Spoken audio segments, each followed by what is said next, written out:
Selam, hoş geldiniz arkadaşlarım. Umarım hepiniz iyisinizdir, sağlıklısınızdır, mutlu, huzurlu, keyiflisinizdir inşallah. Ve hayatlarınızda da her şey sizler için yolundadır. Bugün şöyle bakalım istiyorum. Aslında bugün iki tane soru soracağız. Yani ilk sorumuz şu olsun istiyorum. Karşı taraf, onun gözüne mesela nasıl beğenersiniz? Karşı taraf sizi nasıl bir profil olarak görüyor ya da siz nasıl davranışlar gösteriyorsunuz? Sizinle ilgili iyi ya da kötü neler anlatabilir? Bunlara bakalım. Bir de uzun süredir amaç, niyet planına bakmamıştık. Yani kafasında tasarladığı şey nedir ya da neler yapabilir gibi merak edenler için bir soralım. Planları da neymiş? İstediğiniz kişilere niyet alabilirsiniz. Onu da baştan söyleyelim. Bu detayları veriyorum. Yani aramıza yeni katılan arkadaşlarım için özellikle. Hani eksiniz için dinleyebilirsiniz. İşte bunun dışında şu an küs kopuk, belirsizlik yaşadığınız bir partner varsa onun için dinleyebilirsiniz. Ya da devam eden bir ilişki de olabilir. Yani illa sorun, sıkıntı olmasına gerek yok. Belki flört ediyorsunuz, sevgiliniz. Hani bu kişi için de niyet alabilirsiniz tabii. Ben isterseniz kartları yaklaştırayım. Sizler şöyle bir odaklanın istiyorum. Yani görselliğe daha çok yönelmenizi isterim ama tabii ben yine anlamlarını da ekliyorum. Hani bir kısım kişiler, arkadaşlarımız anlama göre seçtiği için onları da söylemek isterim. Evet, şöyle odaklayalım. Seven of Pentacles, para yedilisi. Özellikle de yani ben çok bekledim, çok sabrettim. Gerçekten mücadele verdim, uğraşlar gösterdim. Yani artık yaptıklarımın karşılığı olacak mı? Ya da bu ilişkide sabrın sonu selamet mi gerçekten? Emeklerim boşa çıkmasın sonra. Ya da mücadelem, zaman verdim, emek gösterdim, mücadele ettim, çabaladım. Sonuç, yani burada bu kişi ile ilgili sonuç istiyorum diyen arkadaşlarım burayı seçebilir. Ya da ne olacak, ne bitecek, neler oluyor? Çok soru işareti var kafamda. Beklemem mi gerek diye soranlar için. Justice, adalet. Özellikle ben artık hakkımı olanı almak istiyorum. Hak ettiklerimi yaşamalıyım. Yani benim için adalet tecelli etsin. İlahi adalet.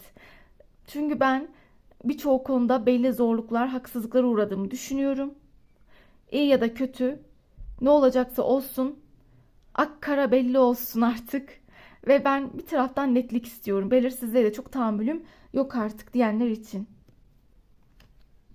Ve son olarak yani ona o kadar zaman tanıdım. Evet, mühlet verdim.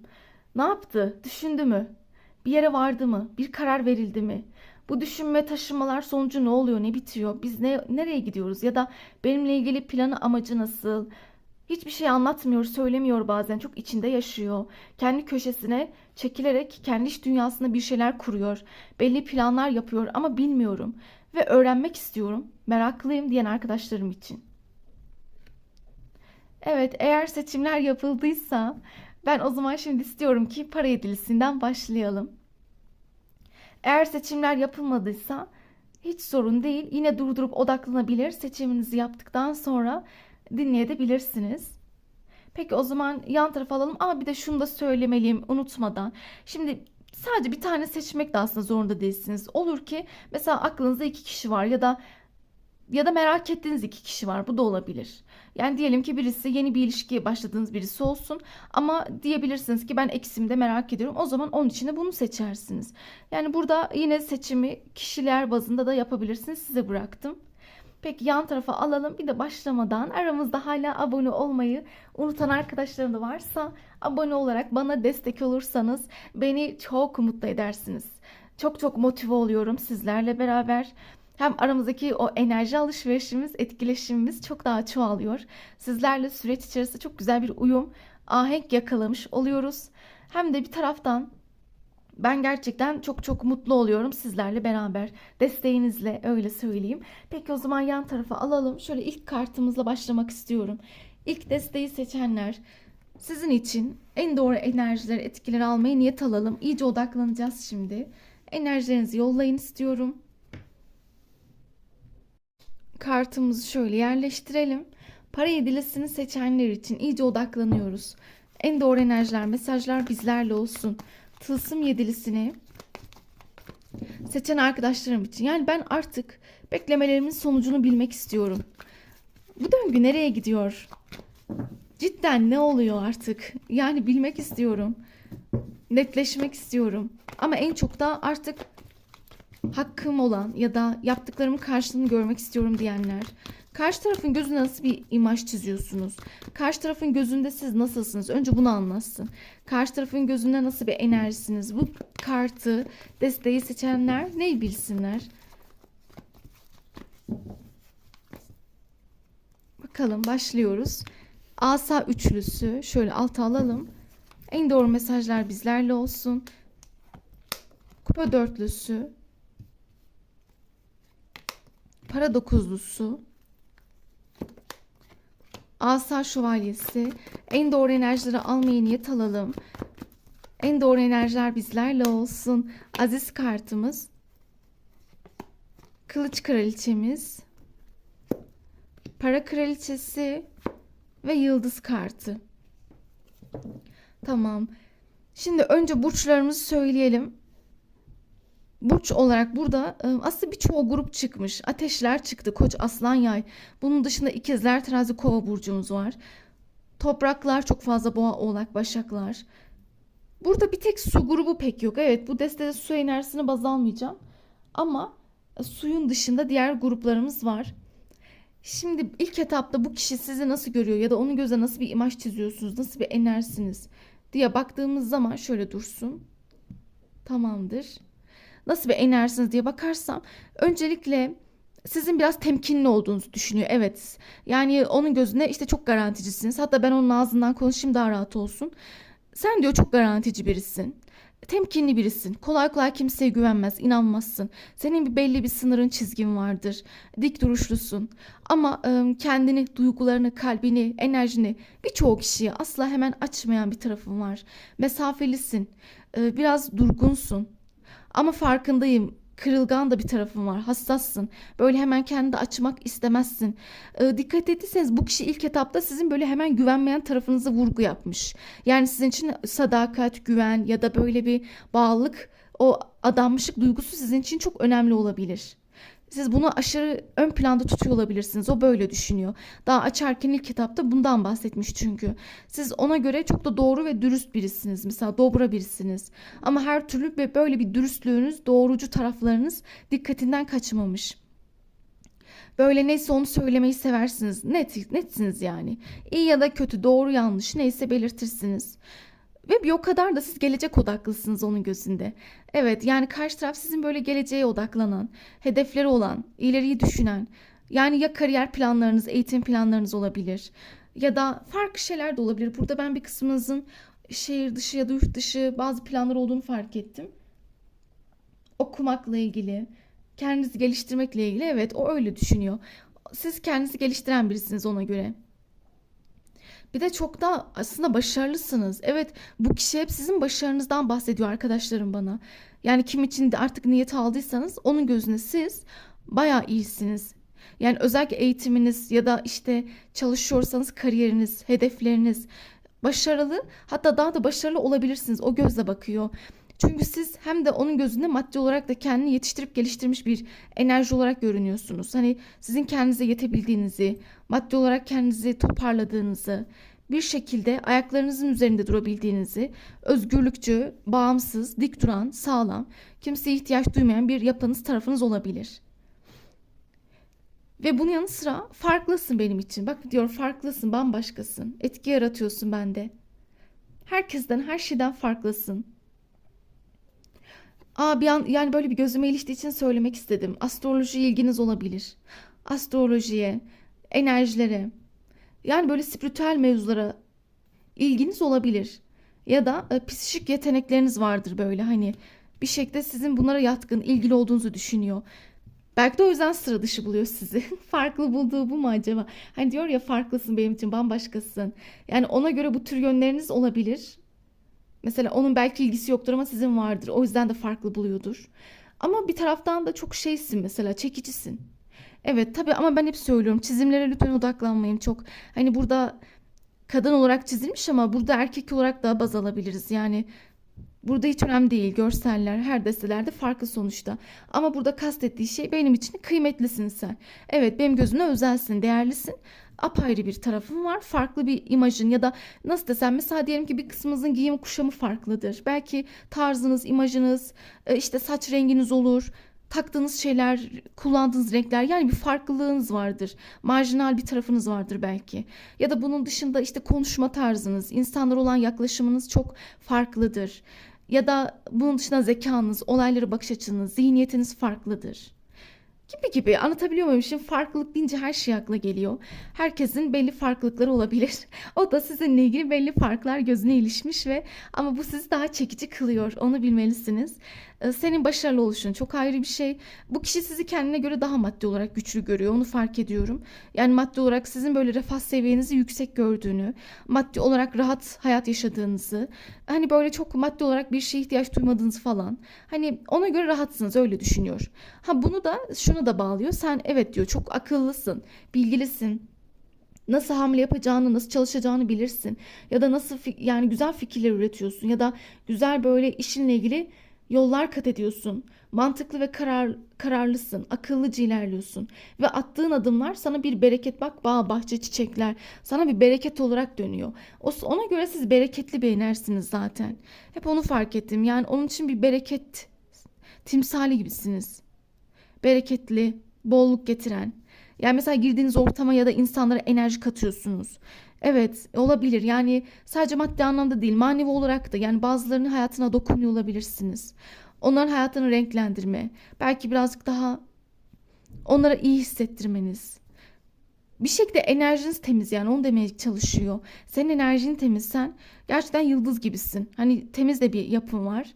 Güzel bir enerjin, kesinlikle güzel bir enerjiniz var ona göre. Pozitifsin, iyimsersin, hayat dolusun. Ama en önemlisi, yaptıklarına baktığım zaman, hareketlerine takdir ettiğim bir enerjisin sen demiş. Ve tabii insanların hayatında bolluk, bereket, maddi manevi rahatlık getiren bir enerji gibisin. Ya sanki ona göre her insanın isteyebileceği bir kişi gibisiniz. Ya her insanın hayatında olması gereken ya da bir şekilde olmazsa olmaz diyeceği bazı yönleriniz var sizin. Mesela güvenilir oluşunuz, temkinli, garantici olmanız, öyle hemen kimseye kalbinizi açmayışınız, sınırlarınızı, çok güzel çizgilerinizi çekebilmeniz. Hatta ona göre zaten zor birisiniz, onu da söyleyeyim. Hani zor birisiniz. Böyle kolay kolay kimseyi hayatınıza almazsınız. Kolay kolay beğenmemek değil bu. Yani yapınız gereği. Böyle hemen duygu besleyeyim, hadi hemen bir şeyler yaşayayım gibi bir düşünceniz yok sizin. Siz yalnızlığınızda da mutlu olan, keyif ve zevk alan biri gibi görünüyorsunuz. O böyle düşünüyor. Evet, evet, yani ona göre hatta biraz işkolik bile olabilirsiniz. Hani kendi halinize mutlusunuz. İlişkilerde biraz dikkatli giden, hani kırılmamak, yara almamak için, hata yapmamak için kılı kırk gelen bir yapınız olabilir. Yalnız biraz sanki bazen çok umursamazsınız. Bunu da söylemeliyim. Evet, bu özellikle bence onun eleştirdiği bir nokta. Çünkü buna çok değinmiş. Çok güzel yönlerim var. Harika. Enerjin harika. Yani hatta sizin böyle güler yüzlü taraflarınızı da seviyor. Enerjiniz de yüksek ona göre. Ama bazen çok keskinsiniz, soğuk. Bazen çok böyle başka şeylere odaklanırken bu insanı ya da duyguları ihmal ediyor gibi geldiniz bana. Yani o öyle düşünüyor. Senin arkadaşın bazen diyor çok soğuk, bazen çok ilgisiz, bazen sanki beni unutuyor gibi. İster ilişkiniz olsun olmasın, bu hiç önemli değil. Ama ona göre siz böyle hani kendi halinize de mutlusunuz. Hani az önce diyordu ya, yalnızlığınıza da iyisiniz. Kendiniz de barışıksınız yani. İşinize, gücünüze çok odaklıymışsınız. Böyle düşünüyor. İşte böyle bir taraftan bazen çok sivri, soğuk, mesafeli olduğunuzu, bazen çok keskin konuştuğunuzu, sanki bazen bilmiyorum diyor, senin arkadaşının umrunda değilim. Sanki siz onu gerçekten bazen görmezden geliyorsunuz ya da cidden görmüyorsunuz. Neden olabilir? Biraz yoğun olduğunuz için de düşünüyorum ben. O da öyle düşündüğü için öyle anlatmış bana. Yani biraz yoğunluğunuz, meşguliyetleriniz var. İşleriniz, saatleriniz falan çok yoğun olabilir. Bir diğer ikinci ihtimal ise karakteriniz zor. Buna bağlıyor birazcık da. Hani kişiliğin farklı senin. Böyle çok kolay kolay hani kendinizi kaptıran, hadi al kalbimi verdim gibisinden bir bakış açısı yok sizde. Siz çok zor ikna olan, zor seven, zor beğenen, belki birazcık daha hani beğenmenin de ötesinde zor güvenen birisiniz diyeyim daha çok. Ve çok aşırı derecede de fazla ilgi boğmazsınız karşı tarafı, böyle düşünmüş. Sizi genel olarak böyle anlattı. Evet, böyle tarif edildiniz. Ama çok beğeniyor. Onu da eklemeliyim. Yani burada bir görsellik de yoğun. Özellikle böyle bir fiziğiniz, giyim kuşamınız, yani kullandığınız renkler, kıyafet seçimleriniz, tarzınız. Bu kişi kesinlikle buna da özen gösteriyor, bakıyor ve beğenmiş sizi. Ve sen benim gözümde çok daha oturaklı, sakin, sağlam, akıllı, dirayetli, dengeli birisin. Evet, güzel şeyler söyledi baktığım zaman.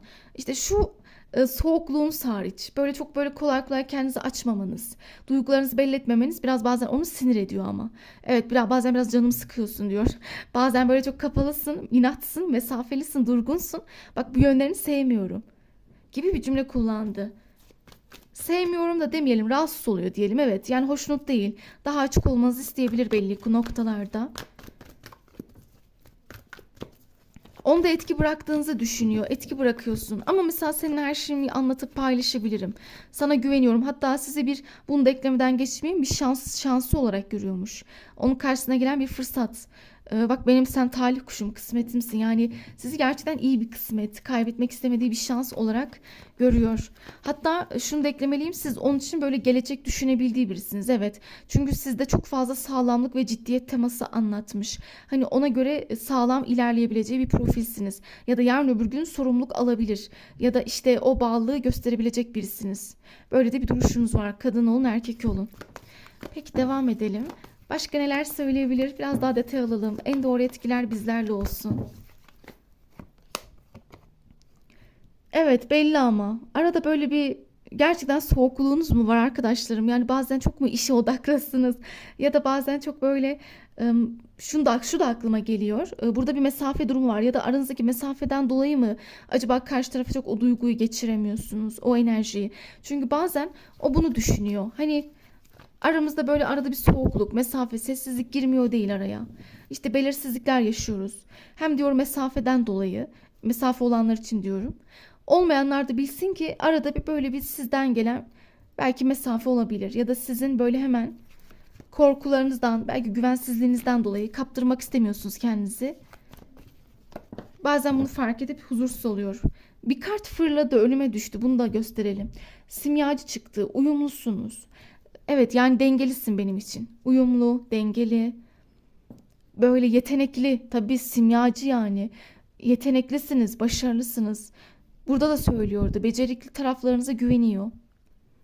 Bu her türlü beceri olabilir. Ama birçok şeye yatkın olduğunuz, yapabilirliğiniz olduğunu düşünüyor. Hani sen az önce diyordu ya, bereketli enerjisi. Neye el atsan bereketlenir. Bolluk bereket. Neye el atsan sen başarırsın. Yani öyle bir güveniyor size, anlatabiliyor muyum? Hani her işi sana vereyim, yaparsın sen, o derece. Sana teslim edeyim, rahatça gözüm kapalı her şeyi yap sen. Hani gözüm arkada kalmaz diyor hatta. Sana inancım tam.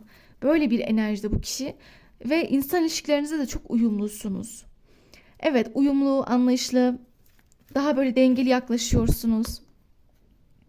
Ama biraz pasifsiniz. Evet, onu az önce de söylüyordum. Fark ettik ama dikkat ettiyseniz biraz sizin yavaşlığınız, pasifliğiniz.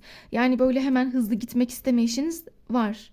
İşte belki de bir an hemen kalbinizi açmamanız ya da ilişkide temkinli, ağır gitmeleriniz. Adım adım ilerlemeniz. Birazcık daha hani sağlamcı, garantici bir enerjiniz var. Onu demek istiyor. Ama daha ne olsun? Yani bunun üstüne daha açılır mı bilmiyorum ama yani kupa ikilisi sizi kendisine denk görüyor. Sizi kendisine eşdeğer buluyor. Yani denk taraflarımız var bence. Anlaşıyoruz, uyuşuyoruz seninle. Hatta size karşı açık açık sevgisini de aşkını da ilan etmiş. Sen gerçekten sevdiğin birisin. Sadece bazen yine diyorum, ara ara hafif böyle bir enerjinizi çektiğiniz zamanlar var. Onu da yoğunluğunuza bağlıyor. Birazcık güvenmemenize, çok hemen kalbinizi açmamanıza falan. Hatta bir kısmımızın mesafesi görünmüş, bir kısım için diyorum. Bunlara takılıyor ama onun dışında yoksa sizinle ilgili çok güzel şeyler var burada. Yani sizin hayatında etki bıraktığınızı düşünüyor. Onda etkiyi çok çok yaratmışsınız. Böyle bir düşünce var. Evet, daha çok böyle anlattı size arkadaşlarım. Yani size bu şekilde görüyor. Peki bu onun izlenimiydi ama ben şunu soracağım bir de. İkinci sorumuza geçelim. Onun niyeti, planı nedir? Onun niyeti. Peki bu kadar güzel şey söyledi. Niyeti nasıl? Sizinle ilgili planlarında ne var? Birinci desteği seçen arkadaşlarım için. Bu kişinin planları nedir? Bu kişinin amacı, planı nedir? Ya da ne planlıyor, ne istiyor? Yalnız şunu da eklemeliyim. Çok da sabırlısınız. Hani tamam, burada pasiflik diyoruz ama siz birçok konuda sabırlısınız. Böyle çok, yani bir şeyleri böyle evdireyim, hadi çabuklaşsın, hızlı hızlı olsun ya da işte ben dayanamam, sabredemem gibi. Hayır, öyle şeyler yok sizde. Hayatın her alanında öylesiniz. Yani sabır göstermeyi biliyorsunuz. Peki planları nasıl? Planı, amacı nasılmış acaba? Şimdi amacında bir bakalım. Değnek elçisi. Devam edelim. Kılıç şövalyesi. Kupa dokuzu. Evet, asa ikilisi ve değnek dörtüsü. Şimdi öncelikle bu kişinin çok fazla hayali var. Onu belirteyim. Çok. Yani böyle merkezde bakın çıkmış. Direkt ortada. Yani bana diyor ki ben çok hayalleri olan biriyim. Seninle düşlerin var. Yaşamak istediklerin var. Şimdi bil ki ben seninle biraz eğlenmek de istiyorum. Ama bu böyle kulağa kötü gelmesin. Ne yani, sadece eğlenmek mi? Ben sadece böyle bir enerji miyim? Yo, hayır. Eğlenmek de güzel. Yani diyor ki gezelim, tozalım, mutluluğumuza bakalım, keyif alalım birbirimizden. İşte güzel güzel vakitler geçirelim. Her şey olabilir. Yani ama burada maksat seninle olmak. Yani seninle vakit geçirelim. Seninle kafa dağıtalım. İşte sinemaya gideriz, film izleriz. İşte ya da tiyatroya gideriz, müzik dinleyelim falan. Hani böyle isteğim şu, seninle yan yana olabilmek. Güzel böyle hobiler edinebilmek. Ya da birbirimizle böyle gülüp eğlenelim, kahkahalar atalım. Amaç bu. Bunun dışında bir diğer amacında ben bir parça hafif böyle bir tensel çekim de alıyorum. Daha en başta değnek elçisiyle biraz sizinle samimiyeti daha da arttırmak isteyebilir. Yani nasıl desem, evet, duygusal boyutta mutlu olmak istemesi başka. Bir de burada sizinle hem iletişimi güzel tutmak istiyor, kararlar alacağını, hem de sizinle böyle biraz daha mesela yakınlaşmak, birazcık daha tensel olarak samimiyeti arttırmak isteyebilir. Ve bunun yanı sıra sonuç olarak asa dörtlüsü çıktı. Bence bir ilişki düşünüyorum. Hani kafamda var. Bak, burada da bir karar vermek istediğini söylüyor. Bir karar vereceğim. Bir şeyler konuşabilirim. Bazı düşüncelerim var iç dünyamda. Yani yine diyorum, anlatmaz değil, anlatır. İşte sevgili olmak gibi. Eğer başlamadıysa bir ilişki ya da zaten var olan bir ilişkiniz varsa bunu daha da sağlamlaştırmak ya da birbirimizle daha güzel vakitler geçirelim. Ama sanki ben hep şunu hissettim. Bu kişi zamanının çoğunu böyle size ayırmak da istiyor gibi. Evet. Hani sizinle çok eğleniyor, keyif alıyor ya, zaman yetmiyor gibi. Hani çok şey yaşayalım. Hani hep zaman geçirelim. İşte güzel paylaşımlar ama maksat, hani anladınız beni. Maksat sizle olmak, yani maksat senin hayatımda olman, yanımda olman, seninle vakit geçirebilmek. Yani senden çok kopuk, mesafeli, sessiz, uzak kalmak istemem. Sen bana iyi geliyorsun. Birbirimize iyi geliyoruz ve böyle amaçlar vardı bu kişinin. Bunları daha çok söyleyebiliriz. Peki konuşturalım bir de. Konuşsa, karşınızda olsa ne söyler? Karşınızda olsa, şöyle bir konuşsa ne söyler acaba? En doğru mesajlar bizlerle olsun. Bu destedeki kişi karşınızda olsa ne söyleyebilir? Ya da neler anlatabilir, neler bahsedebilir sizin için? Bak, o da söylüyor. Diyor ki benim de bu aralar çok işim var. Bazen kendimi bile ayıracak vaktim olmuyor. Seni unutamadım, unutamıyorum. Evet, gün içinde de aklımdasın. Bunu bu şekilde söylemeye çalışıyor. Yani sanki ben seni istesem de unutamam gibisinden. İstesem de gidemem, ya da örnek veriyorum. Aramıza bazen ne kadar böyle soğukluk, sessizlik, iş güç, yoğunluk girse de hani ben seninle, ne dedi az önce, vakit geçirmeyi daha çok arttırmak istiyorum. Ya da nasıl desem, görüşmeleri hızlandırmak da isteyebilir. Ama böyle aklımın ucundasın. Gün içinde geçiyorsun. Bakın, az önce sizinle ilgili diyordu ya, hani güvene çok önem veriyorsunuz. Sanki bu özellikle güven sorunu yaşayanlara daha da nokta atışı olacaktır. Ben bak diyor, seni aldatmıyorum, aldatmadım. Hani bana da güven diyor, bak ben hiç aldatmadım seni. Hiç öyle bir şey olmadı. Yani eğer oldu ki bir kısmınız böyle şüpheleriniz olduysa ya da gidip de böyle işte ben sana güvenmem, sen şöylesin böylesindir söylediyseniz, o da diyor ki hayır, aldatmadım, aldatmıyorum. Ama biraz mutsuz. Mutsuzluklarının sebebi şu olabilir mi acaba? Hem sizinle ilgili durumunun netleşmemesi, biraz sizinle ilgili tam ilerleyememe, bir arada olmanızla ilgili bazen engellerin olması. Bir kısmınızda yine diyorum, mesafe çok gözüme ilişiyor bakın. Hep mesafe, acaba mesafe ilişkisi olduğu için mi biraz mutsuz? Çünkü sürekli sizinle yan olma isteği var. Bir kısmınız için mesafe değildir ama iş yoğunluklarınız, sizin ya da onun, sizde de bu var çünkü.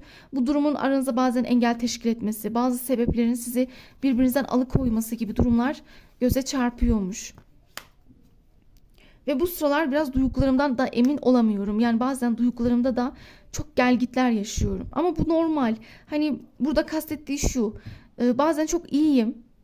Evet, bazen seninle mutluyum. Keyif alıyorum. Bazen motivasyonum çok yerinde oluyor.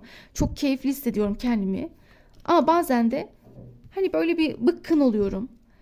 Hem bir taraftan mutsuz oluyorum. Aslında biz daha iyi şeyler yaşayabilir ya da daha güzel de ilerleyebilirdik diye düşünüyorum. Daha farklı enerjiler içinde olabilir. Birbirimizi mutlu ederdik. Senin olmak için de herkesle savaşırım diyor son olarak. Evet, senin için savaşacağım bakalım diyor, amaçlarım var. Ne diyordu az önce? Daha fazla yayına gelmek, daha fazla etkileşim arttırmak, bir ilişki adı altında güzel bir şeyler paylaşıp yaşamak için savaşacakmış. Bunları daha çok ekleyip söyleyebilirim bu kartımızı seçen arkadaşlarım. Eğer ki beğendiysek, uyumlandıysanız, hoşunuza gittiyse abone olmayı, beğenmeyi, yorum yapmayı unutmayalım. Peki o zaman şimdi ikinci desteğe de bakalım. Ama eğer derseniz burası bana hiç uymadı açıkçası. Hani benim ilişki tipim, tarzımız böyle değil. Hiç sorun değil. O zaman şimdi şu an anlatacağım desteği isterseniz bakabilirsiniz. İkinci destemize geçelim. Adalet kartımıza bakalım. Burada dursun. Şimdi adaleti seçenler için en doğru enerjiler bizlerle olsun. Adalet kartını seçen arkadaşlarımız için sizler neyi bilmelisiniz? Şöyle yaklaştıralım. Neyi öğrenmelisiniz? Yani karşı taraf sizi nasıl görüyor? Onun için nasıl bir hissiyat, nasıl bir izlenim bırakıyorsunuz? Onun gözüne nasıl bir etkiniz var? Nasıl bir enerjisiniz sizler? Önce sizden bahsetsin istiyorum. Kılıç sekizlisi, kupa yedilisi, para beşlisi, şeytan kartı, kılıç dokuzlusu, denge kartı, kupa dörtlüsü, değnek besi. Yani burada çok ağır çıktı açıkçası. Çok ağır. Önce burçlarımızı söyleyelim. Yani burada Oğlak burcumuz var. Yay burcumuz çıkmış. Evet, daha çok bu iki burcumuz var. Bunun dışında tabii burada yine kupalar, su grupları, su enerjisi de var. Ama daha çok burç bazında Oğlak ve Yay enerjisi gözüme çarpıyor. Bu yükseleniniz, ayınız da olabilir. Ama burada burca, yani genel olarak burçlara çok fazla aşırı da odaklanmanızı istemem. Önce enerji. Şimdi burada baktığımızda karşı taraf sizi nasıl görüyor diye biraz sıkıntılı çıkmasının sebebi şu olabilir. Belli ki bayağı tartışmalar yaşamışsınız. Çok fazla burada kavga, sözel atışmalar, büyük gerilimler var. Çünkü onun gözünde siz, mesela birincisi, siz biraz fazla hassas biri olabilirsiniz. Çok duygusal, çok içli. Yani bazen böyle çok her şeye üzülüyor olabilirsiniz. Belki kafaya takıyorsunuz, belki canınız çok yanıyor. Ama onun gözünde siz biraz böyle duygusallığı yüksek, olaylara karşı biraz dayanamayan, belki bir anda hemen gözyaşları döken, hassas yani diyor size bir taraftan. Bunun dışında ara ara böyle bir kendinizi kapatmalar, iç dünyanıza dönmeniz, hiçbir şey yokmuşçasına hayatınıza yönelmeniz. Bir anda böyle bir soğuk, mesafeli, üzgün durmanız. Yani bu kişiye göre siz sanki biraz böyle şeysiniz. İster ilişki yaşayın, ister yaşamayın, hiç önemli değil. Yani bir kısmınızda ilişki yaşanmamış bile olabilir.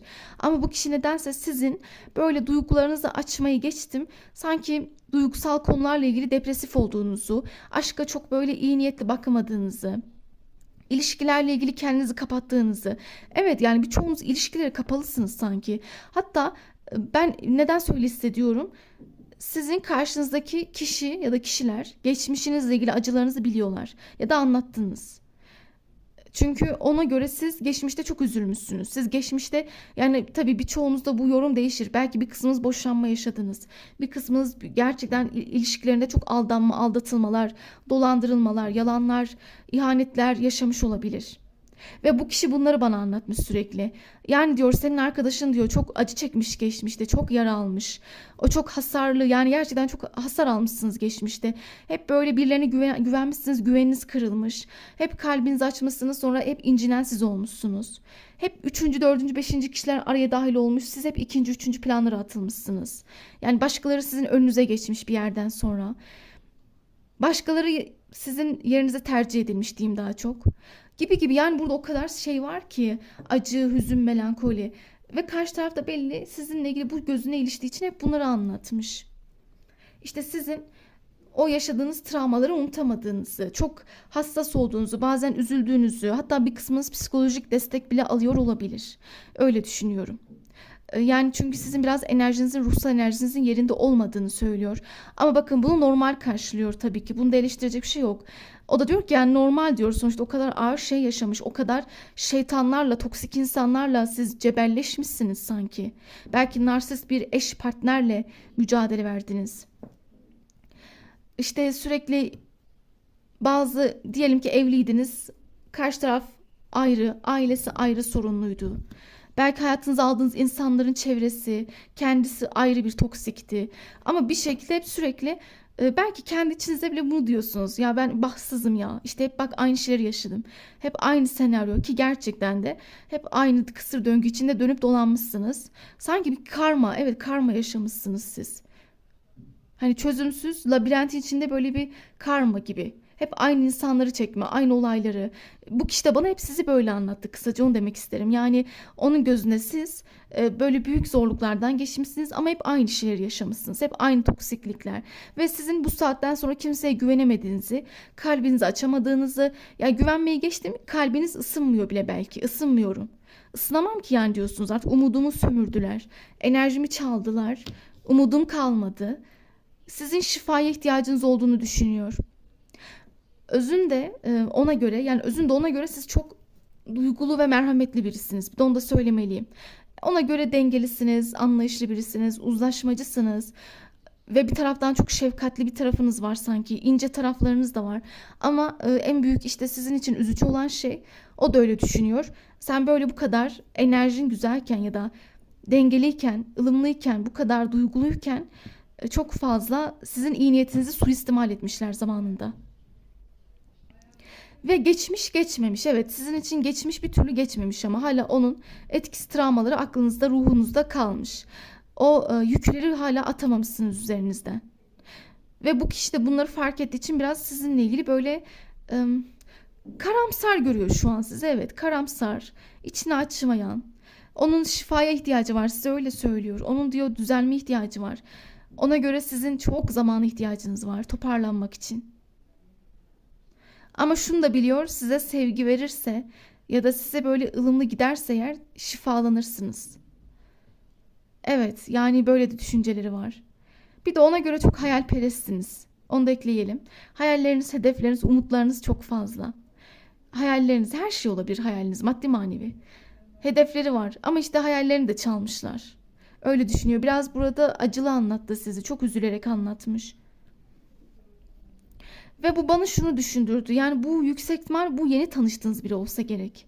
Yani yeni tanıştığınız kişi sizi böyle hep geçmiş yaralarınızla anlattı bana. Ya da yaşadığınız güvensizlikleri, ona karşı kalbinizi açamamanızı ya da aldığınız yaralardan dolayı bir türlü bağlanamadığınızı ve hep aynı döngü olacak diye kendinizi kapattığınızı. Böyle düşünceleri var. Sizi nasıl açacak ya da nasıl acaba ona ilgiyle gidersiniz, onu çok bilmiyor açıkçası. Kestiremiyor onu. Bir de şunu da eklemeliyim. Ona göre sizin çevrenizde beğenenleriniz de var. Yalnız tabii onu da ekleyeyim. Hani bu kişiye göre siz baya hani etki bırakan da birisiniz. Senin diyor çevrende seçenekler çok, olanakların var. Ama mesele bu değil ki, siz o olanakları belki tercih etmiyor, istemiyorsunuz. Hani nasıl desem, birçoğuna güvenmeyi geçtim. Belki istek, heves de kalmamış içinizde. Hani bir duygu, ilgi yaşamaya karşı. Böyle düşünceleri var sizle ilgili. Peki devam edelim. Biraz daha detay almak istiyorum açıkçası. Başka ne anlatabilir? Başka neler söyleyebilir? Düzenlisiniz, onu da ekleyeyim. Disiplinli, düzenli olduğunuzu, çalışkan olduğunuzu düşünüyor. Özünde gayretli birisiniz. Yani sorumluluklarınızı bilincindesiniz, yerine getirirsiniz. Hırslısınızdır, rekabeti seversiniz. Bence çok güçlü yönleriniz de var bu hassas mizacınıza karşı. Rekabetçi olmanız, azimli, kararlı olmanız. Ama işte biraz aşkta eksikleriniz var. O da çok normal. O kadar yaşanmışlığa karşı enerjiniz tükenmiş ama yapacak bir şey yok. Peki devam edelim. Başka neler söyleyebilir? Yani başka sizi nasıl görüyor olabilir? Ya da onun için nasıl bir izlenim uyandırıyorsunuz? Bakın yıldız 1'e de çıkmıştı. Bu güzel. Aslında enerjin diyor yıldız gibi. Yani sizin kesinlikle bir şifaya ihtiyacınız olduğunu düşünüyor bu insan. Sizi iyileştirmek istiyor olabilir. Ben öyle düşündüm. Sanki böyle sizin enerjinizi toparlamak istiyormuş gibi geldi. Sizin mutlu olmanızı. Çünkü biliyor ki siz eğer iyi olursanız gayet özünde ilişkilerle ilgili çok arabulucusunuz. Ama işte şu yıkımlar yok mu, bu yıkımlar?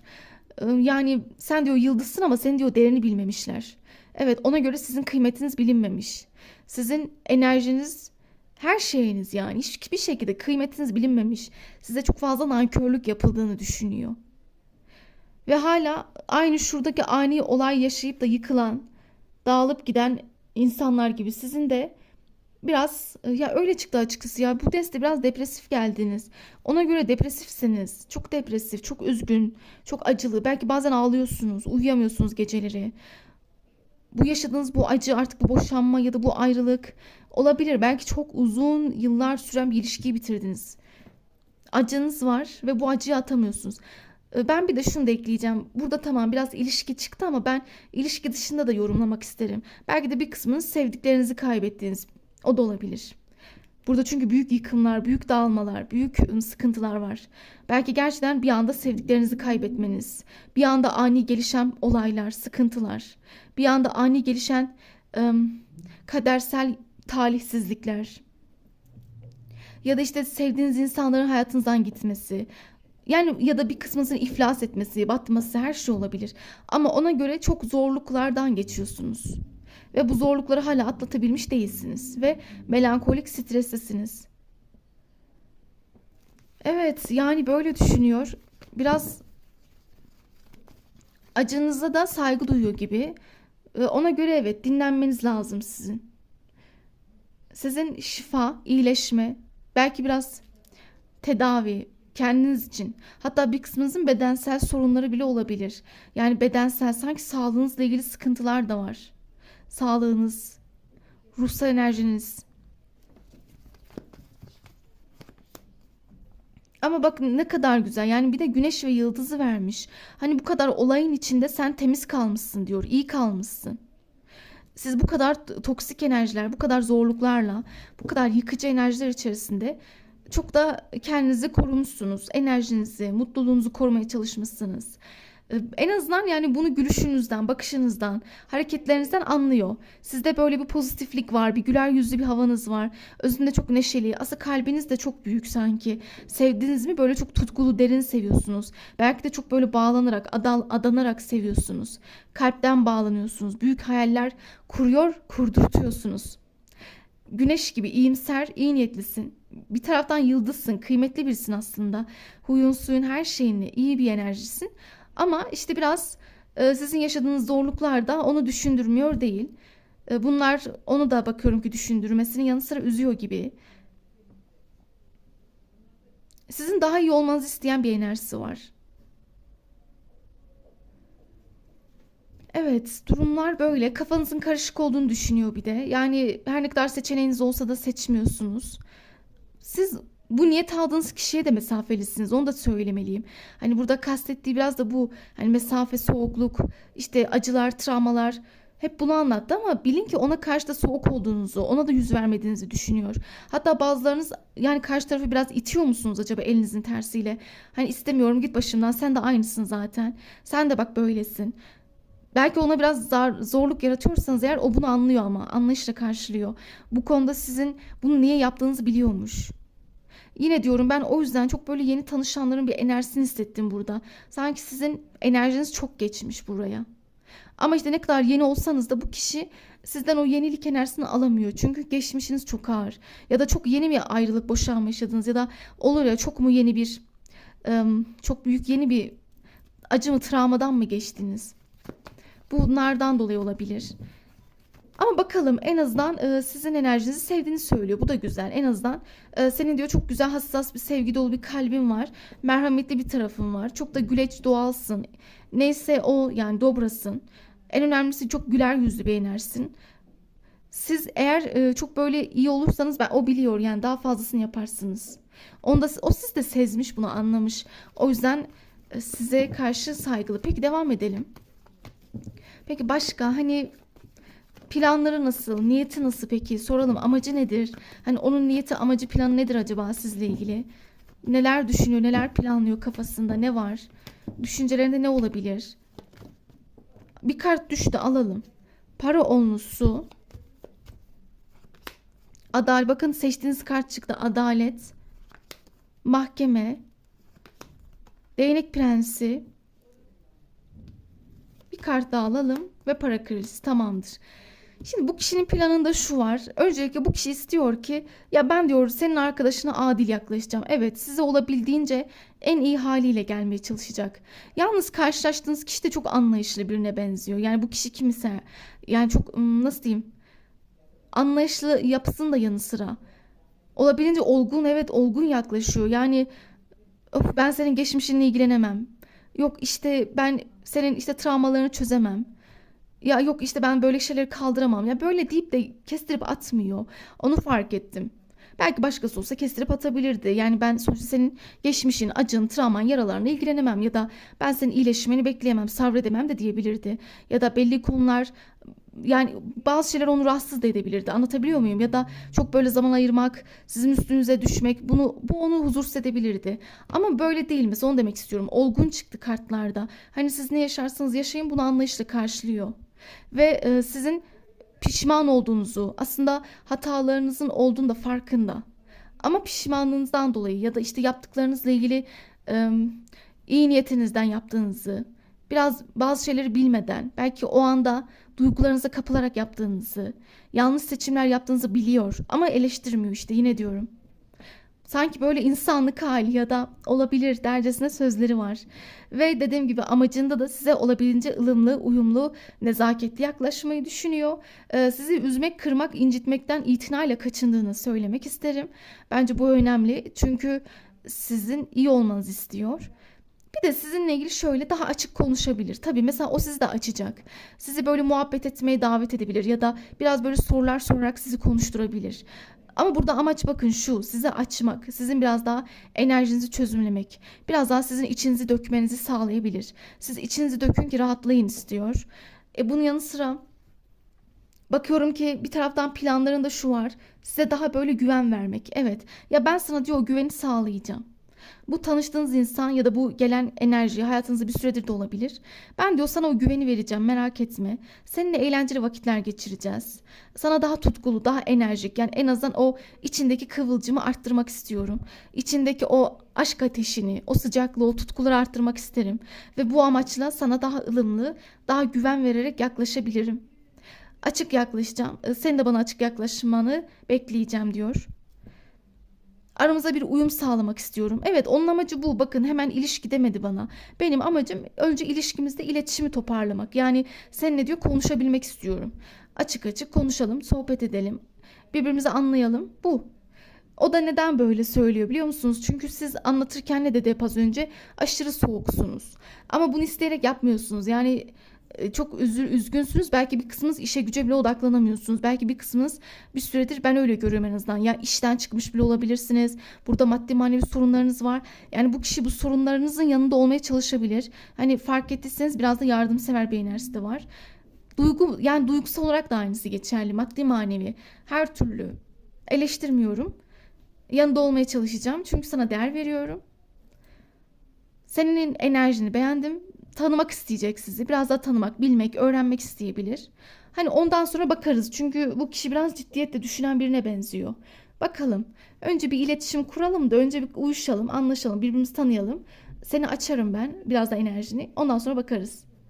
Ondan sonra ne gibi, yani işte ilişki gibi. Daha da belki arkadaşlarına, ailesine, çevresine size anlatabilir, bahsedebilir sizden. Bu tür niyetler, etkisi var sizle ilgili bakış açısında.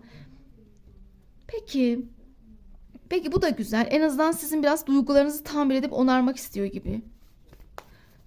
Devam edelim. Başka kartlarımızı karıştıralım. Başka neler söyleyebilir? Sizinle ilgili acaba neler anlatabilir bu kişi? Karşınızda olsa neler söyleyebilir? Evet, sana çok aşığım dermiş. Ama belli bu kadar ilgilenmesi. Belki bir kısmınız değil mi dinlerken bunu düşündünüz. Yani neden benimle ilgileniyor ki, değil mi? Ya da niçin benim için bunları yapıyor? Yani bir çıkarı mı var? Tabii şimdi geçmişte çok toksiklerle cebelleştiğiniz için belki her şeyin altında bir şey ararsınız artık bu saatten sonra. Niye bu kadar iyi davranıyor? Bu niye bu kadar ilgili? Acaba benden bir çıkarı mı olacak? Bir amacım var. Aslında bir çıkar olduğunu da görmedim pek. Yani çıkar yok. Gerçekten sizin enerjinizi çok sevmiş. Sizin bence birazcık da sanki nasıl diyeyim? Size biraz acıma duygusu da var gibi hissediyorum. Acaba bu kötü bir niyetli acıma değil. Yani böyle bir kıyamıyor gibi. Üzülmenizi istemiyor, acı çekmenizi. Sizin biraz çok naif taraflarınız var. Ve bu onu biraz sanki derinden etkilemiş. Evet.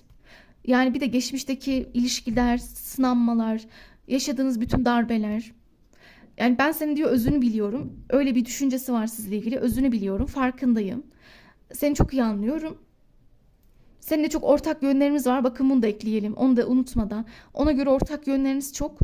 Ve bu kişi zamanla sizinle ilgili bakın bir aşk duygusu hissettiğini söylüyor. İşte bu yüzden sana yardım etmek, yanında olmak istiyorum demiş. Bak diyor kimse senin gibi olmayacak. Bundan o kadar eminim ki. İşte az önce anlattığım buydu. Yani sen farklısın diyor. Ama bu farkınız kalbiniz olabilir. Kalbiniz, davranış tarzlarınız, işte yaşadıklarınız ya da bugüne kadar kim ne yaparsa yapsın karşılık verirken çok böyle ağır gitmemeniz ya da çok zarar vermemeniz olsun. Her şeyiniz yani farklısın sen diyor benim için kalben. Her şeyi düzelteceğim. Benim umudum bitmedi. O umutlu zaten. Az önce ne söylüyordu? Her şeyi düzelteceğiz, dengeleyeceğiz. Adalet, daha dengeli yaklaşacağız. Daha hareketlerime dikkat ederek. Ben de seni üzmeden, kırmadan, daha tutarlı, uyumlu bir şekilde yaklaşmak isterim.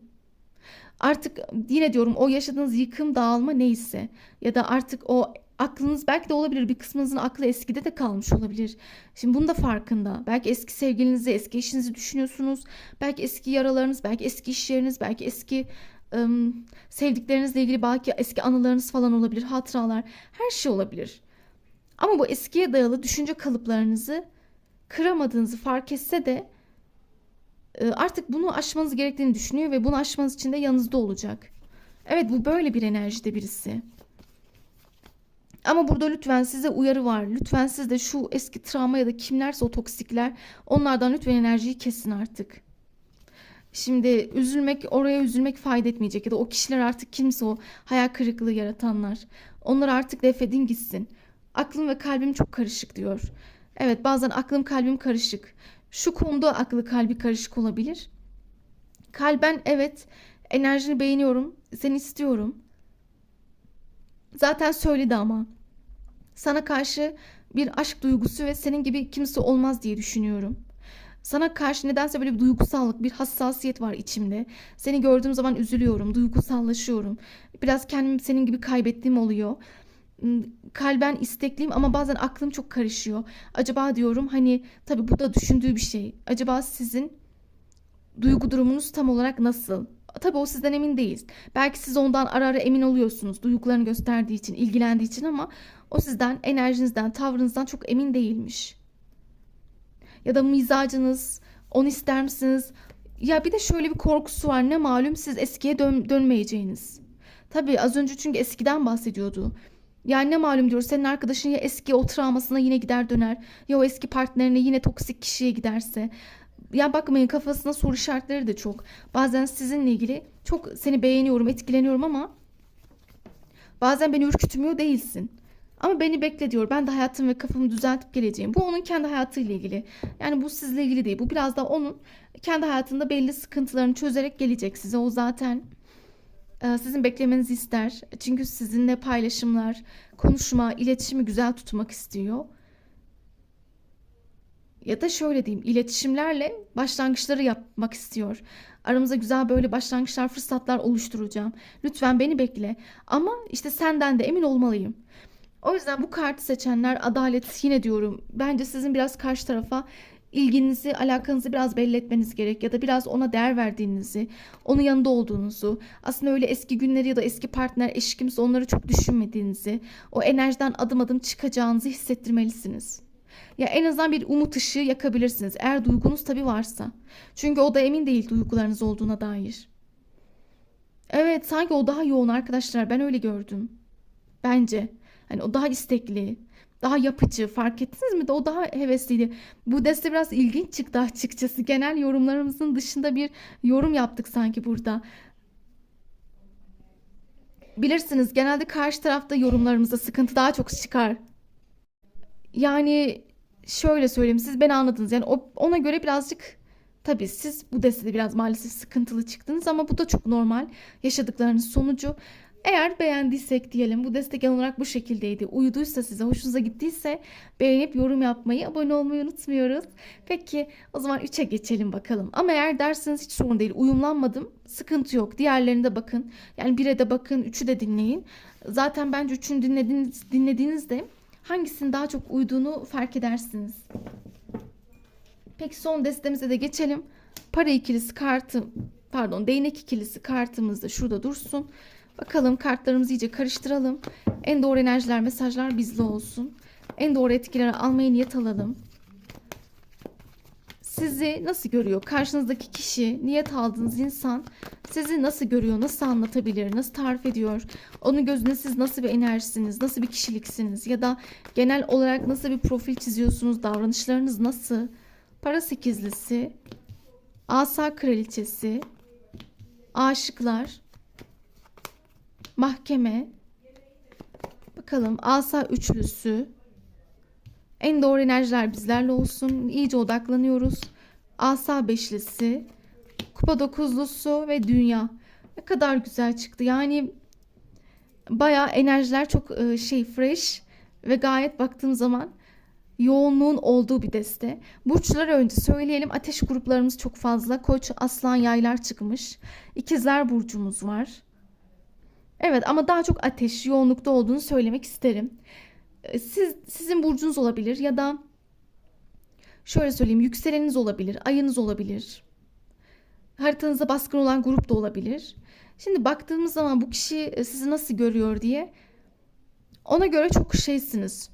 Çalışkansınız, evet. Önce biraz kariyerinizden, hayatınızdan bahsetmiş. Yani mesela yeniliklere açıksınız, yeni enerjilere, her şey olabilir. Esnek bir enerjiniz var.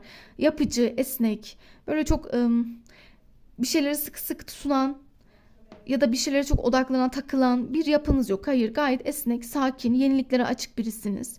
Bunun dışında çok eğlencelisiniz, çok. Yani o sizinle çok gülüyor sanki. Bana hep öyle anlattı. Yani siz onu bayağı güldürüyor gibisiniz. Enerjiniz fazla yüksek olabilir.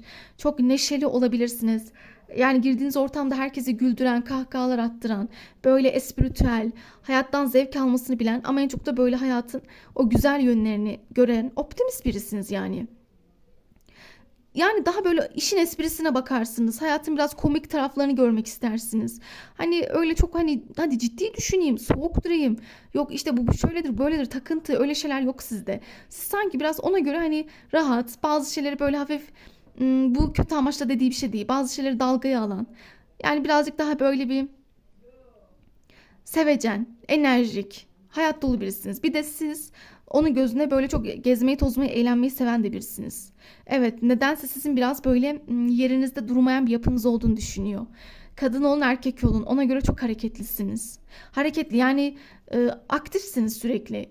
Ya işte örnek veriyorum, ya arkadaşlarınızdasınız, ya bir etkinliktesiniz, ya bir yerlere gidiyorsunuz sürekli, ya işte sürekli böyle bir aksiyon halindesiniz ama sizi sürekli böyle bir aktif görüyor.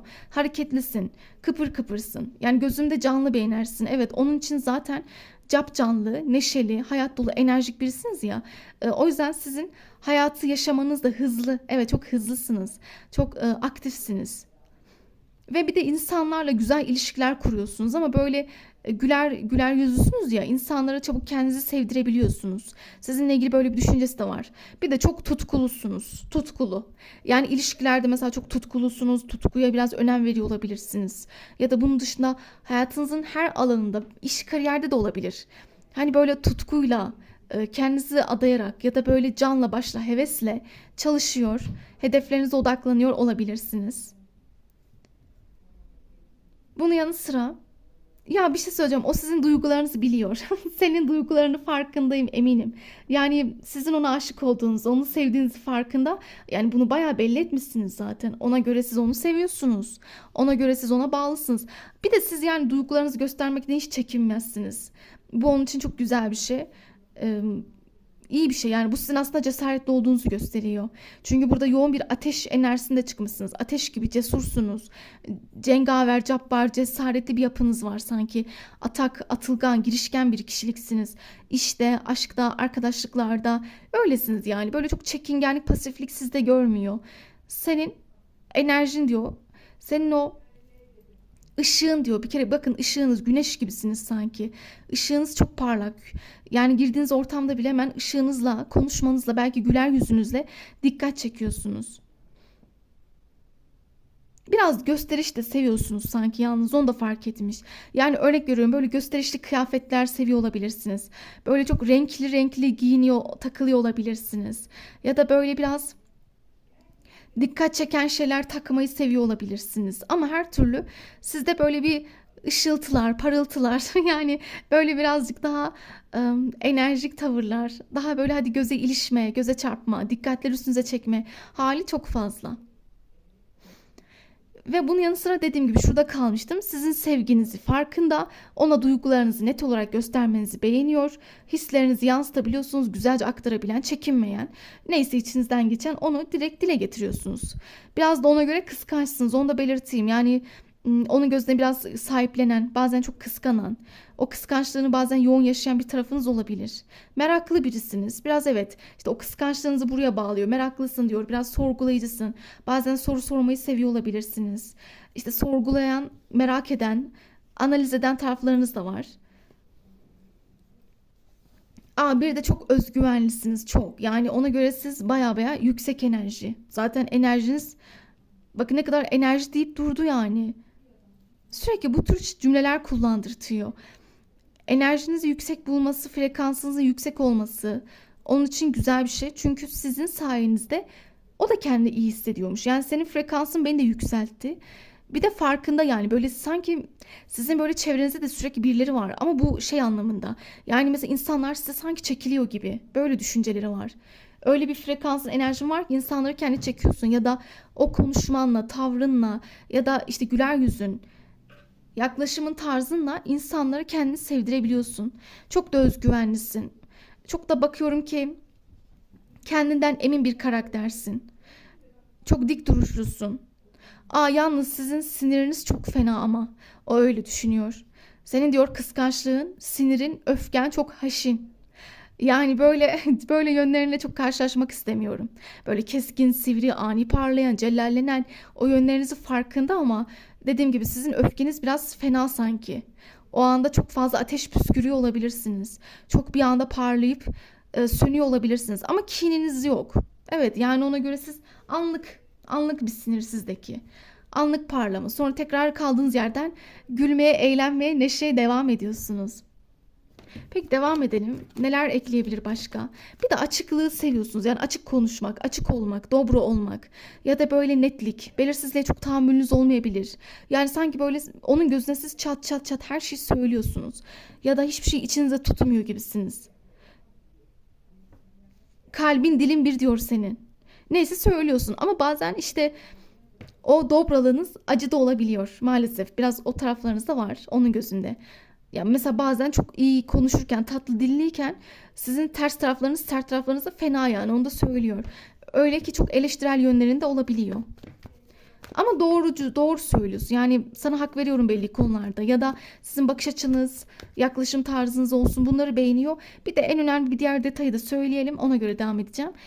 Çok farkındalığınız yüksek sizin. Evet, farkındalık seviyeniz yüksek. Yani aydın bir karakter, bilgili olduğunuzu, böyle bakış açınızın yüksek, perspektifinizin geniş olduğunu, olaylara çok farklı gözlerle bakabildiğinizi, hatta biraz kendinizi geliştirmekten kastım şu. Yani siz bir uyanış yaşamışsınız. Sanki hayatın gerçekleri olsun, belki soyut manalar, derin konular, bunlara meraklı olabilir. Kendinizi geliştirmenizin de ötesinde fikirlerinizle, düşüncelerinizle birilerinin de bakış açısını değiştiriyor olabilirsiniz ya da onların yolunu açıyor gibisiniz. Hani sen, evet, o yüzden diyoruz, sen aydın bir karakter, sanki böyle uyanış yaşamış, olayların farkındalığına varan. Hani böyle çok sığ, dar bakış açın yok diyor, onu demek istedim. Dar bakmıyorsun olaylara. Her şeyi böyle bir değerlendiriyorsun.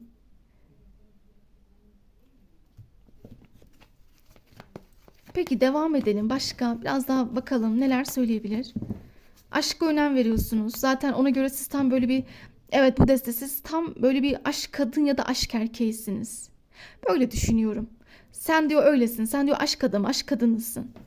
Sevgi insanısın. Romantizm sende yoğun.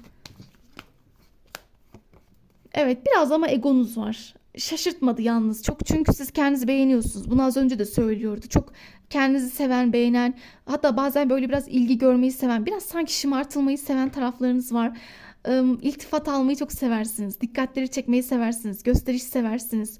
Böyle her türlü şaşalı bir görünüme sahip olabilirsiniz. Ya da kullandığınız her şey biraz böyle gösterişli olabilir. Zevke, sefaya, lükse önem veriyor olabilirsiniz. Ama yine diyorum biraz şey var, işte ona göre hafif bir egonuz var sanki. Bir parça da olsa senin diyor bir gururun, egon vardır. Bir de bir taraftan sizin çok hayalleriniz de var. Hani ona göre siz çok böyle düşleri olan, o çocuk ruhunu kaybetmemiş, o içindeki umutları hala sağlam koruyan birisiniz. Ve kılıç sekizlisi kartı. Bu şu olabilir. Belli konularda kılıç sekizlisi çıktı. Belli konularda hala korkularınız mı var? Ya da böyle nasıl desem, bu hayallerinizle ilgili olabilir, yalnız öyle hissettim. Bu kişiye karşı değil. Sanki sizin bazı böyle istekleriniz, gerçekleştirmek istediğiniz bir şeyler var gibi. Ama onlarla ilgili belli sıkıntılarınız var bu sıra. Yani maddi ya da manevi olabilir. Sanki böyle sizi tutan bir şey var. İşte dur şunu da çözeyim öyle halledeceğim. Ya da şu sıkıntımı çözersem devamını getiririm. Ya da işte ben maddi manevi şunu halletsem devamı gelecek gibi. Sanki böyle bir sıkıştığınız bir şeyler var. Zorluk yaşadığınız. Bunları alt etmeye çalıştığınızı, hayallerinize ulaşmak konusunda bazı engellerle karşılaştığınızı düşünüyor. Bazen ufak tefek şanssızlıklar yaşadığınız, arada bir niyet ve hedeflerinize ulaşma yolunda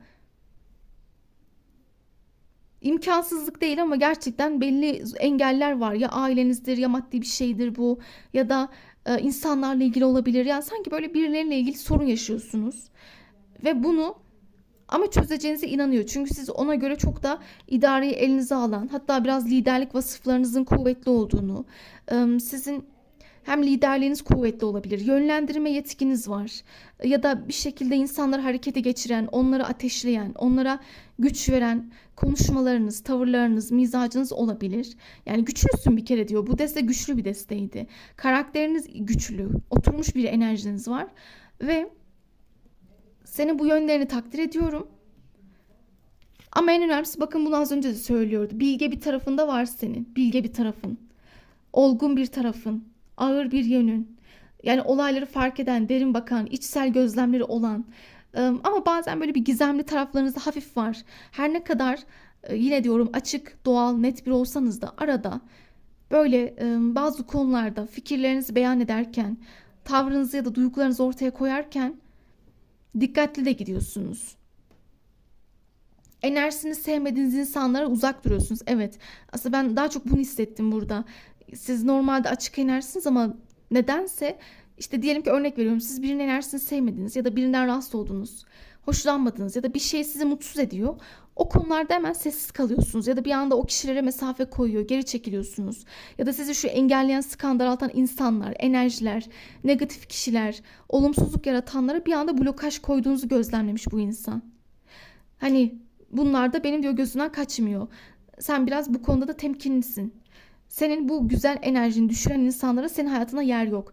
Tabii siz ona göre çok pozitifsiniz diye hep hayatınıza pozitif insanları, hep böyle neşe getiren, ılımlı, hep böyle güzel, size kafa dengi olan, eğlenebileceğiniz, rahatça konuşup takılabileceğiniz, sizin yanınızda olabilecek insanlarla etkileşimdesiniz. Size kötü gelenlere karşı hemen bir an duvar örmeler, belki biraz res çekme, keskin konuşarak onları hayatınızdan def etme gibi halleriniz var. Böyle düşünüyor. Spiritüel yönleriniz gelişmiş. Evet, yani manevi taraflarınız gelişmiş. Olumlamalar, dualar, meditasyonlar çokça yapıyor olabilirsiniz. Bunun dışında psikik yetenekleriniz olabilir tabii ki. Sezgisel bir tarafınız var. Altıncı hisleriniz kuvvetli olabilir. Rüyalarınız çok fazla gerçekleşiyor olabilir. Hani bunları eğer konuştuysanız biraz bu tür detaylardan o yüzden bahsediyorum. Sizle alakalı böyle gözlemleri de var. Peki bir de şunu soralım.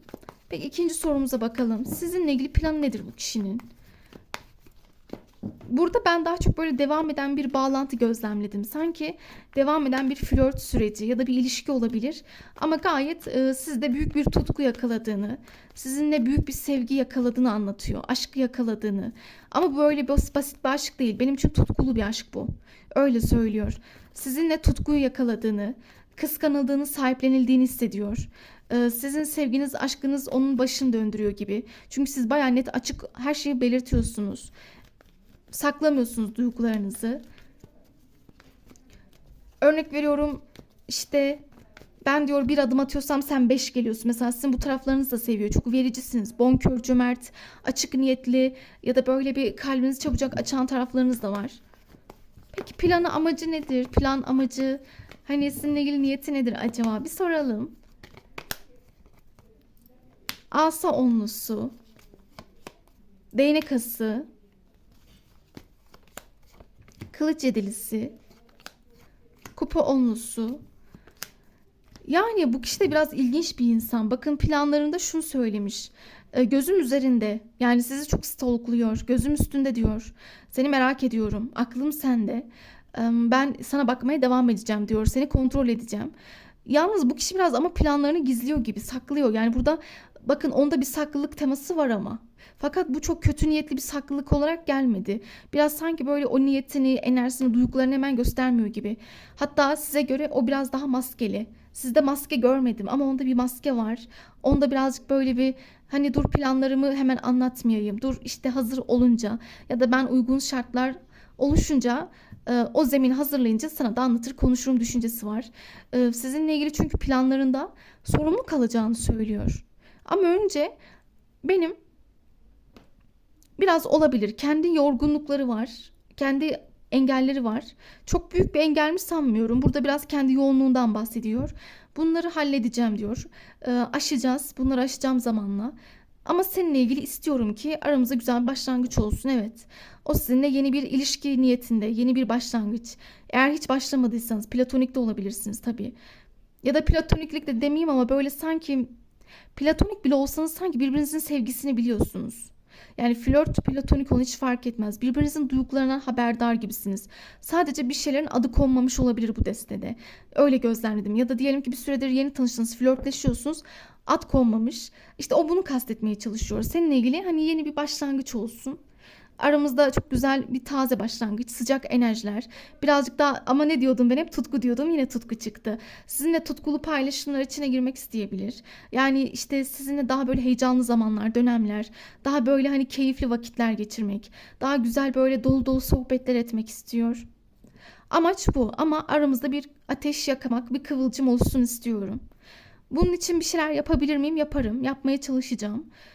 Ama tabii söylemiyor, o ayrı bir sorun. Söylemiyor, belirtmiyor. Sana yansıtmıyorum ama seninle güzel iletişimler istiyorum. Seninle devam etsin istiyorum sürecimiz. Ve sonrasında devamını getiririz. Hatta evlilik niyeti bile var bu kişinin. Ya ben açıkçası şöyle de söyleyeceğim. Olur, belki kolektife yorumluyorum ya, bir kısmınızın belki devam eden bir ilişkisi bile olabilir. Çünkü burada ben iyi enerjiler aldım. Yani burası sanki sizin, ben öyle düşünüyorum. Sohbet ediyorsunuz siz ya da arada konuşuyorsunuz ya da ara ara görüştüğünüz birisi bu. İster platonik flört olsun, ister hayatınızdaki insan. Yani bir şekilde etkileşimleriniz aktif aslında. Haberleşme, konuşmalar, samimiyetler. Onun da niyeti buydu. İletişimimiz sürsün, devam etsin. Hayatlarımızda olalım.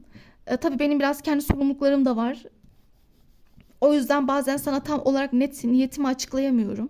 Ya aslında şu an hazır olmadığım için açıklamıyorum ama ben seninle ilgili bir aramızdaki bağlantıyı daha da hareketlendirebilecek, ikimiz de çok böyle heyecanlandırabilecek başlangıçlar niyet alıyorum. Daha böyle istekliyim, ileriye yönelik. Aramızdaki samimiyet, tutkunun devam etmesini istiyorum. Birlikte eğlenelim. Ve en önemlisi, seninle gelecekte düşünürüm, isterim ama en çok da mutluluk istiyorum.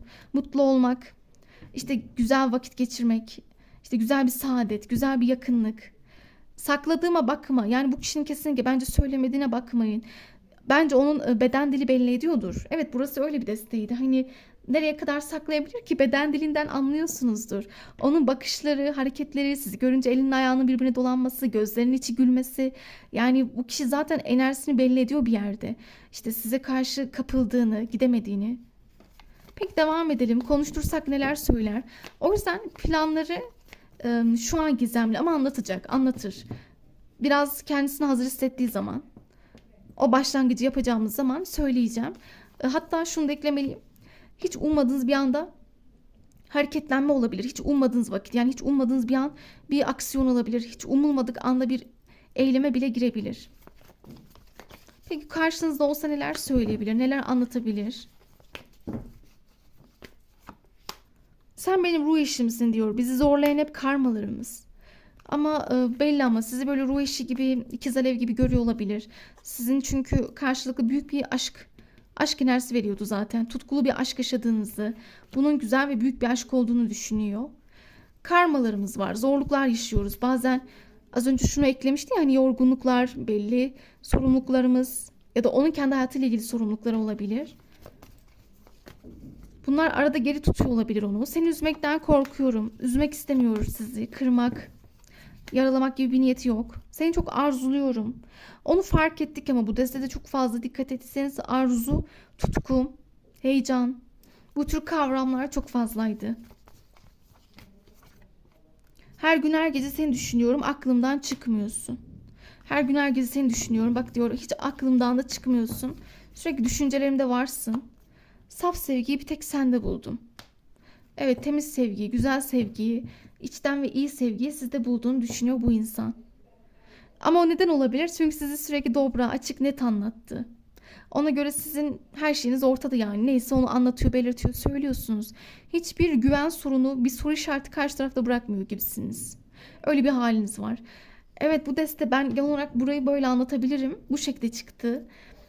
Eğer beğendiysek, uyduysa diyeyim, hoşunuza gittiyse abone olabilir, yorum yapıp beğenebilirsiniz. Tabii eğer uymadıysa lütfen diğerlerine de bakın. Yani bence hepsini dinledikten sonra daha iyi fark edersiniz.